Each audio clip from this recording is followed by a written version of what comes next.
What is diffraction in photography, and should we really be bothered about it? The other day I was scrolling through YouTube, as we do, and I spotted a video about diffraction, and the premise of the video is telling me that I should never ever use f/22 because of the diffraction that f/22 causes. And that made me think, well, what's the point of having f/22 on your camera if you're never supposed to use it? Camera manufacturers or lens manufacturers might as well just stick with f/11 as the maximum if f/22 or f/18 or whatever isn't a very good option because of diffraction. So I've decided in this video I'm going to test that theory. I'm going to test the difference between a wide aperture and a narrow aperture and see if it's really not, there's no point in using f/22 on my camera. What I intend to do in this video is use the Canon 650D, a camera I haven't taken out for quite some time.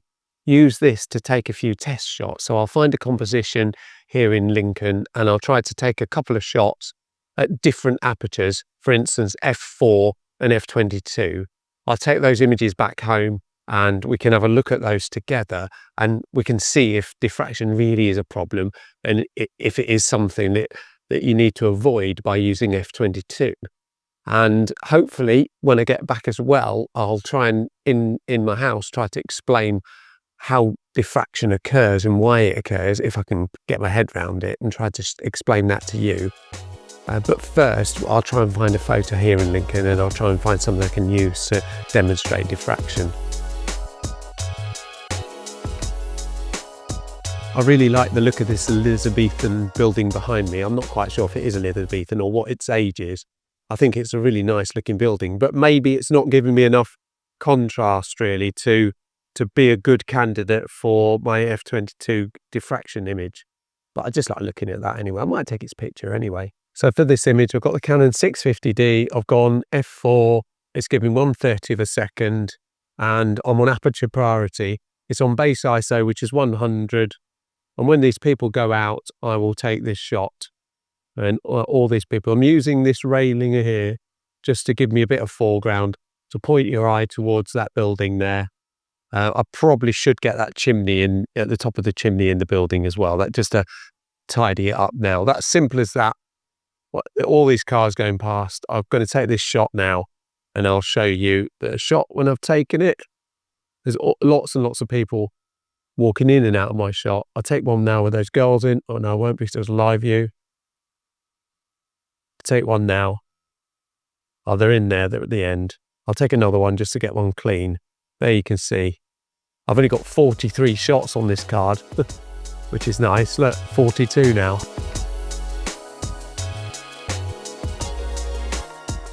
If I'm honest, I almost never use f/22.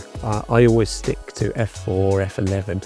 And in fact, in my last video, I was using f/11 to slow the traffic, the movement of the traffic. And someone pointed out in the comments that maybe f/11 was pushing my Micro Four Thirds camera a bit. Hence why I've decided to bring the Canon out. But the only reasons I think someone would use f/22 is maybe to get starbursts of the sun or of a light in the sky, or just to be able to slow the shutter speed down to get some motion blur in an image, especially during daylight. Otherwise, f/22 does seem a bit extreme. Even though I said, what's the point of having it if you're never going to use it? But if you can think of any other reasons to use f/22, then by all means, leave a comment below and let me know. I'm going to give this image a try, so I'm going to take a picture of this Whisky Shop, which I quite like. It's not a terribly good picture. I've got this slight side of the wall here just to give a little bit of framing. And what I'm going to do, I'm going to take this f4.5 with the first one because I can't get down any lower than a 4.5 with this lens. And then I'm going to take one at maybe go to f/11 and then f/22, and we can compare them or see which one works. I might go and find another composition because I'm not sure I really like this, if I'm honest. But I like the idea of the shots. Here we go. This is f4.5 at 1/45 of a second. And now I'm going to put this up to f11 just to try that. No one's in the shot, so at 1/6 of a second. That's that one. And then f22, go right down to, all goes up to f25, but I'll go for f22, that's what I was planning on. And half a second that is. When I get back, we'll have a look at those and compare them.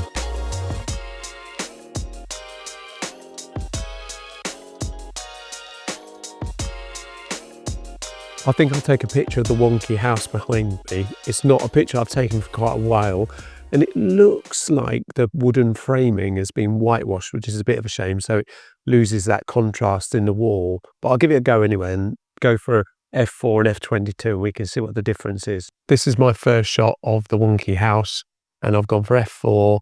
It's on 1/80th of a second, I think, or is it 60th? And base ISO. So I'm going to take this shot now, then I'm going to change it to f22. There's my shot. And I'm going to just change my aperture. In fact, I'm going to go for f11 and do a mid-range number. There's people walking past all the time. So I'll just wait until they get out of the shot. They're going as slow as they possibly can.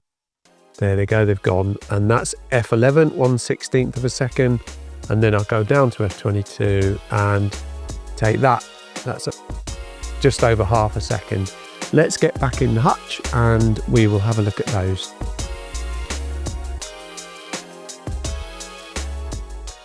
I'm back home and I will jump on my computer and have a look at the photos I've taken and compare the f4 pictures with the f22. But before I do that, if you've got this far in the video and you haven't subscribed, I'd really appreciate if you subscribe to the channel. It would really help me out a lot. And I hope you're enjoying this photography content I'm trying to create. And I'm trying to get a bit technical today, and I hope that's interesting to you. And before all of that, I think what I will try to do is get a piece of paper and try to draw on a piece of paper to explain to you the differences between f4 and f22 and how diffraction works, and hopefully you can see that. Of course, if there's any real technical people out there that sort of can explain it better than me, or just want to put a few words in the comments, then by all means go for it. Do put some comments in and try to put me right if I've got this wrong. But let's have a look at the images on my computer and let's see if f4 and f22 are really different. This is what I think is happening. So I'll draw two images, two apertures. So I've got a lens here, or a camera lens there, and this is a wide f4 aperture, and I'll have exactly the same here, and this is going to be an f22 aperture. So the aperture ring is going to be like that, and all this is part of the aperture, and that's there. So that's my lenses. If I draw a subject to demonstrate, that's my subject there, and that's my subject there. And I also want my focal, my back of my lens, back of my camera. And what I'm going to do is now draw the light rays. As the light rays come in on the f4 lens, you get a nice clean looking light comes in. It's all nice and clean. It's not got much distortion, not much diffraction, and that's fine. And that kind of hits the lens like that, nice. And that's fairly clean. It does have a little bit of distortion when it hits the edges of the aperture, but because it's so wide, you don't notice it. Whereas when you've got an f22, it hits the edge and it goes up like that, and it hits that's clean and that's clean. That's where you get a bit of focus. Then it hits that edge and it goes down to there, and it does all sorts of different things, and it kind of gets distorted as it goes through because it's such a narrow opening. And that's what's happening. That distortion is causing all the outer focus parts of your image, and that's kind of what's happening. Whereas big aperture, nice clean lines, small aperture, unclean messy lines. And you can demonstrate the same way of demonstrating this is by just drawing light coming through as a wave, and then when it gets to this wave, it comes like this, it gets bigger and bigger and bigger, and then it hits the sensor. Whereas on an f22, it does the same thing, but when it hits the gap, it kind of goes like that, and it goes like that, and then it goes like that, and it all gets mixed up. And by the time it hits your sensor, it's all in a really higgledy-piggledy place, especially around the edges, and it gets really messy. And that's kind of what's working.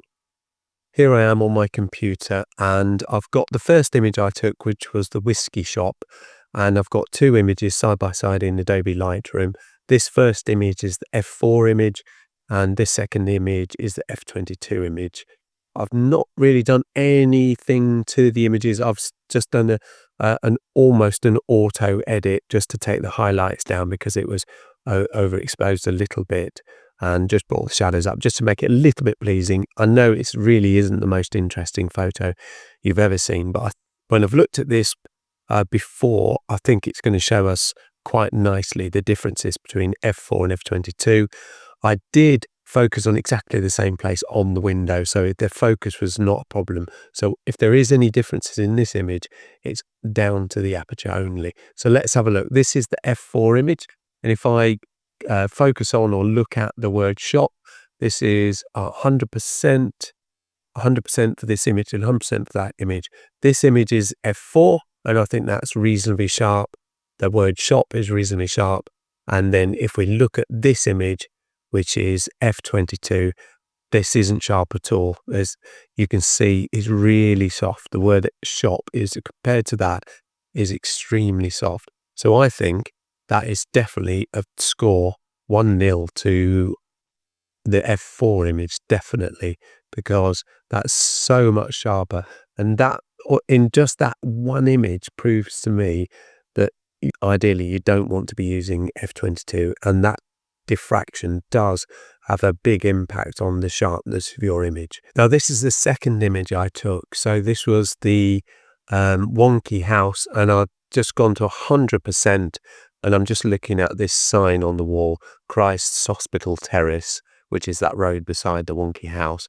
And the f4, although it's not very good, to be honest, it's not terribly sharp, but the wording in Christ Hospital Terrace is much clearer, much cleaner than the writing in Christ Hospital Terrace on the f22 image. So once again, I think that's proof, that's very good proof that if we put them closer together, you can see the difference, the sharpness on f4 compared to the sharpness on f22.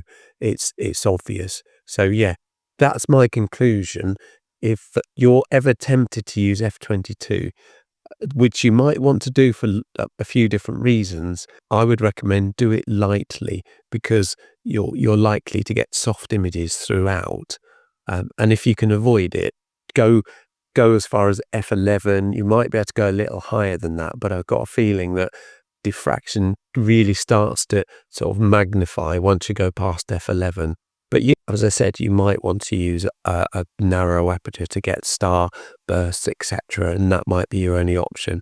But yeah, hopefully that's conclusive, and it shows the two images I've taken are both very much softer at f22. Thank you very much indeed for watching the video. I hope you found this video interesting and informative. And if it has, why not give it a like? That would be really awesome if you did. Once again, thank you very much indeed for watching, and I'll see you in the next one. Cheerio.